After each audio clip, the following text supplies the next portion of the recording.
Hello and welcome to West Country Wanderings.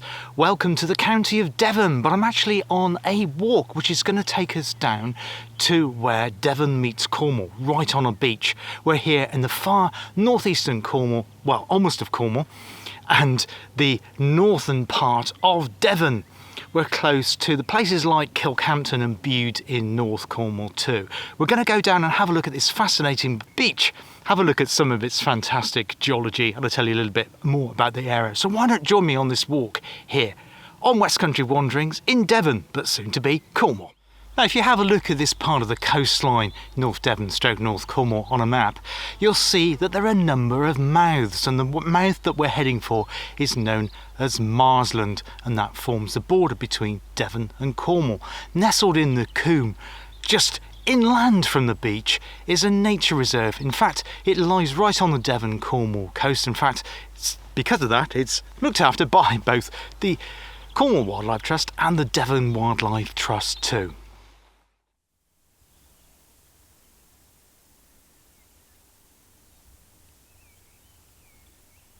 So now the sea is appearing on the horizon there, the Atlantic Ocean spreading across. That's Devon over there. There is another coombe down there, another mouth. It's actually called Welcome Mouth. Wonderful name. There is a little village called Welcome with a fantastic church too, which I explored earlier. Lovely place. I'll insert some photographs that I took inside the church roundabout now. We're going to head on, continuing along this footpath here until it joins the southwest footpath, and then we're going to make our way in a southerly direction to get to Marsland Mouth.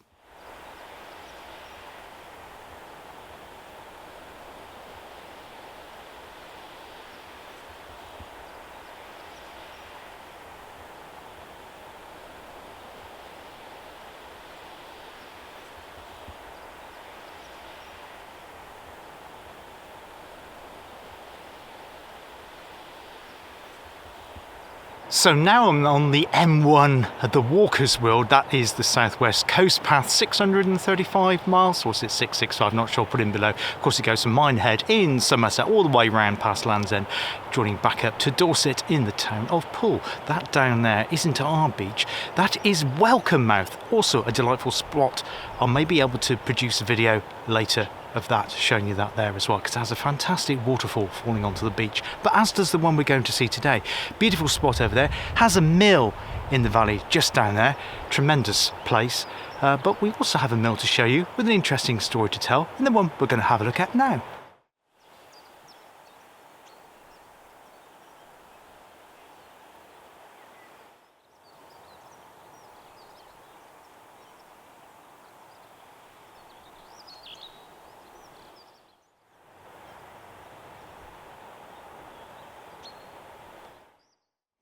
So on the horizon there, where you can see where the sea meets the sky, you might be able to make out the island of Lundy, which sits in the southern extremities of the Bristol Channel.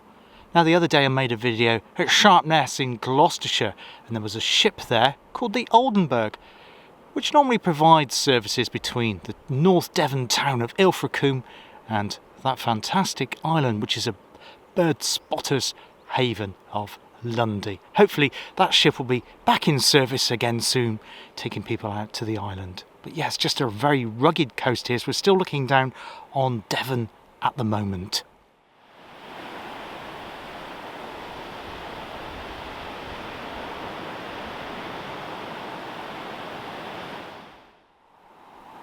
And that's our beach of Marsland Beach and Marsland Mouth. And the rocks on the other side of the little cove there lie in Cornwall.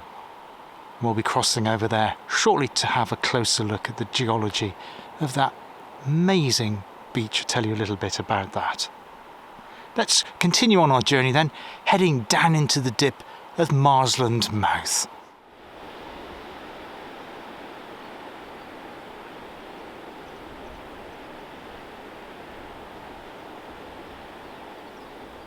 So this down here is the Marsland Valley. It's now a nature reserve, jointly managed between Devon Wildlife Trust and Cornwall Wildlife Trust. But before that, it was donated to a previous environmental trust, the name of which escapes me, by one of the Cadbury family who had interests in this area. In fact, he did a lot of work getting the land together because it was owned by some 30 different individuals, and he pieced the land together and gave it, donated it, gifted it as a job lot in effect to the latter day wildlife trusts that manage it today. And it's a spectacular spot for particularly looking at rare butterflies.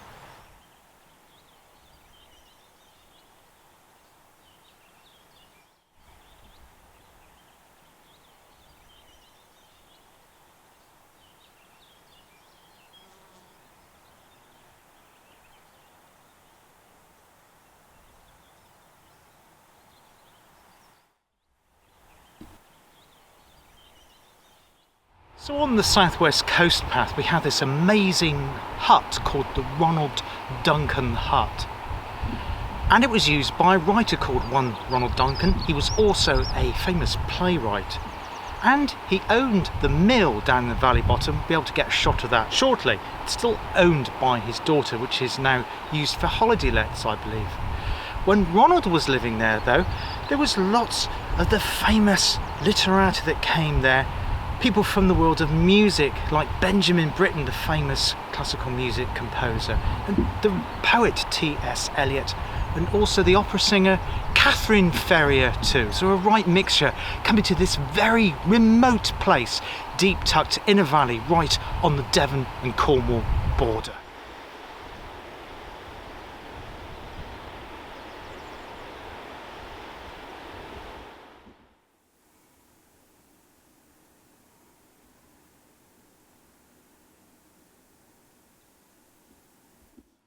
We're now inside Ronald Duncan's hut. As you can see, it has this magnificent view, and he used this to write some of his books and also some of his plays too. When he passed away in 1982, he bequeathed this to all the walkers to enjoy and come in and shelter themselves, and then also enjoy the magnificent views down towards Marsland Mouth and the Atlantic Ocean. Just on the wall opposite here, you've got some photographs showing his life and how he enjoyed this area and the people that he brought to this magnificent part of the West Country.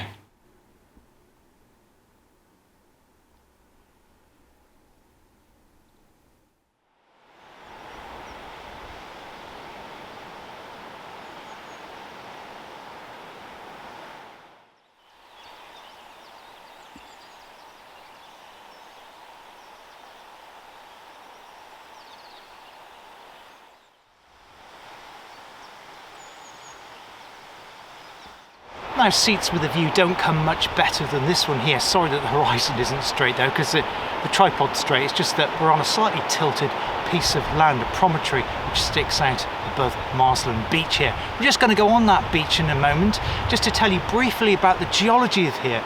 These rocks were laid down as sediment under an ocean bed some 350 million years ago. They're made up primarily of mudstones and sandstones. The sandstones being much harder than the mudstones. The mudstones you can in fact scrape with an ordinary penknife, so you can tell them apart, and you have the bands of them.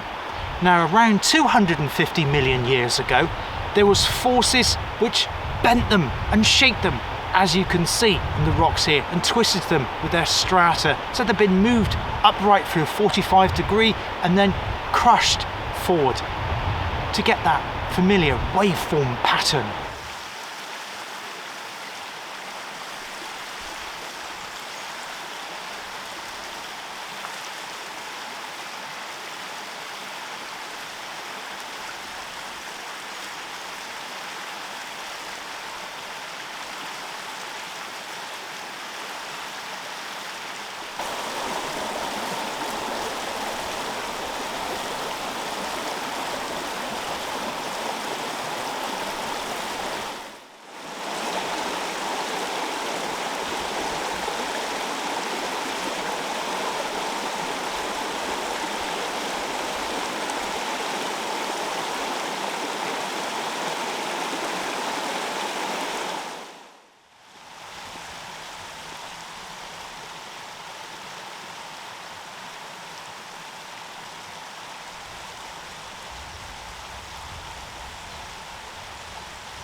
Now you should be able to see here a line, diagonal line, where the sedimentary processes have been turned onto a 45-degree.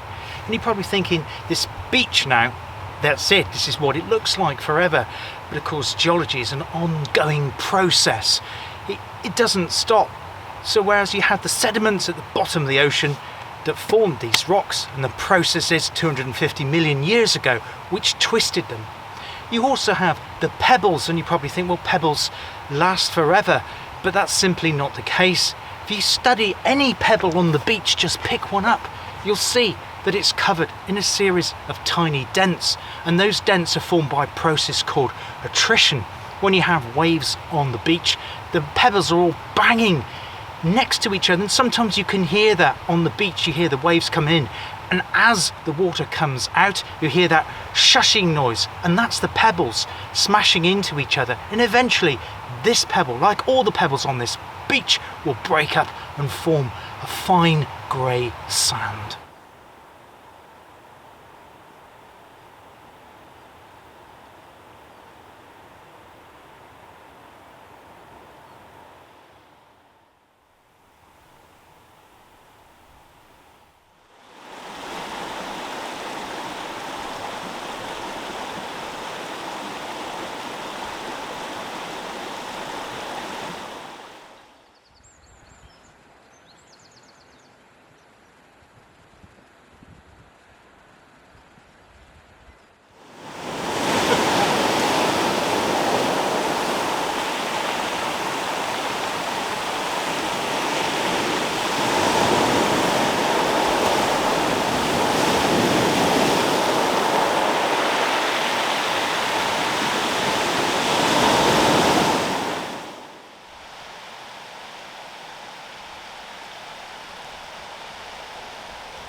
So this behind me is the Marsland stream, which tumbles into the sea on Marsland Beach at Marsland Mount.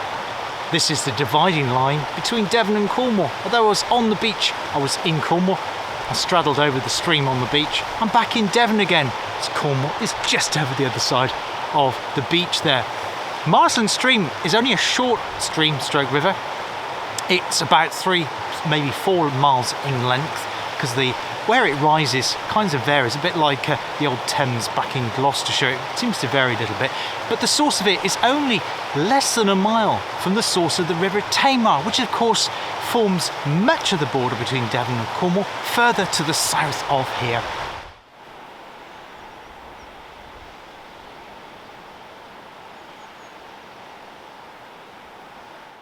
Now, this beautiful Marsland Valley has been the inspiration for writers, painters, composers, and we've seen screenplay writers too, for hundreds of years. Daphne du Maurier, who's much more well known than Ronald Duncan, came here, but as far as I'm aware, she didn't base any of her novels here. But it's a beautiful place. Although we've got, as I said, the highway, the southwest coast path running right through it, it's one of the lesser known and lesser explored areas. And I think the reason for that is that there's no car park here, you can't drive here. You can only come on foot from one of the neighbouring villages like Morwenstow over in Cornwall, or Welcome in Devon.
Well, that's it for today here on West Country Wanderings from both Cornwall and from Devon. The dividing line right behind me as I stand here above the beautiful Marsland Beach in both North Cornwall and North Devon. I hope to bring some more content from this area, this beautiful area of North Cornwall and North Devon to you as much as I can. Obviously it's further away from where I live, but I do hope to make some more videos from this stunning area, which, as I say, remains relatively quiet and relatively unknown. But you do need to come here on foot because there is no other way of getting here. Hope you enjoyed it today. Love to know what you think. Please drop a comment below. Take care of yourselves. All the best. Cheers now. Goodbye.